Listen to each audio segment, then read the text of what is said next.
Welcome back to our channel. Today, we're going to show you how to react to a message in a group chat on Messenger on PC with the new update. Let's get started. The first step is to go to messenger.com on your browser. Once you're there, open the conversation that you want to react to.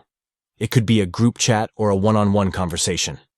Next, hover over the message that you want to react to. You'll see a small emoji icon pop up. Click on that emoji icon to see a list of reactions that you can choose from. Now comes the fun part, clicking on a reaction. You can choose from a range of emojis such as thumbs up, heart eyes, laughter, and many more. Simply click on the reaction that best represents how you feel about the message. And that's it. You've successfully reacted to a message in a group chat on Messenger on PC. Your reaction will appear next to the message for all the participants to see.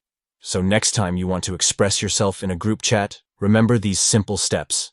Thanks for watching, and don't forget to hit that like button and subscribe for more tips and tutorials on Messenger and other social media platforms. See you next time.